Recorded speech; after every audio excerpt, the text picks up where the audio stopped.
ইসরায়েলের তথাকথিত হামাস নির্মূল কর্মসূচি বছর ঘুরতেই ফিলিস্তিন নির্মূল কর্মসূচিতে পরিণত হয়েছে। প্রধানমন্ত্রী বিনিয়ামিন নেতানিয়াহু বারবার গাজা ও পশ্চিম তীর দখল নেয়ার ইচ্ছাও ব্যক্ত করেছেন। এ অবস্থায় তারই পদক্ষেপের বিরুদ্ধে সোচ্চার বার্তা দিতে শুরু করেছে আরব দেশগুলো। সৌদি আরবের যুবরাজ মোহাম্মদ বিন সালমান রিয়াদে আমিরাতের প্রেসিডেন্ট মোহাম্মদ বিন জায়েদের সঙ্গে বৈঠকে স্পষ্ট ভাষায় ইসরায়েলকে সতর্ক করেন। বলেন, তেল আবিব যদি পশ্চিম তীর দখলের দিকে এগোয় তবে কোনোভাবেই তাদের সম্পর্ক স্বাভাবিক হওয়ার সুযোগ থাকবে না। ইসরায়েলি গণমাধ্যম ক্যান নিউজে এই বার্তা প্রচারিত হয়।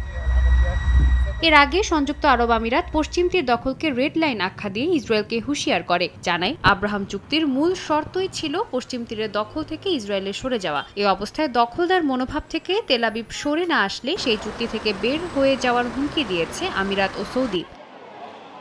সৌদি ঘনিষ্ঠ সূত্র জানায়, পশ্চিম তীর সংযুক্তকরণের যে কোনো পদক্ষেপ শুধু আব্রাহাম চুক্তি ভেঙে দেবে না, বরং সৌদি ইসরায়েল স্বাভাবিক সম্পর্কের পথও চিরতরে বন্ধ করবে। গণমাধ্যম বলছে, এমন পরিস্থিতি ইরান ও হামাসের কৌশলকে কার্যত শক্তিশালী করবে, যাদের লক্ষ্য আরব ইসরায়েল সম্পর্ক ভাঙা। মধ্যপ্রাচ্যের দুই প্রভাবশালী দেশই এখন স্পষ্টভাবে দ্বিরাষ্ট্রভিত্তিক সমাধানের দাবিতে জোর দিচ্ছে। শান্তির একমাত্র পথ দ্বিরাষ্ট্র সমাধান উল্লেখ করে সামাজিক যোগাযোগ মাধ্যমে পোস্ট করেন আমিরাত প্রেসিডেন্ট।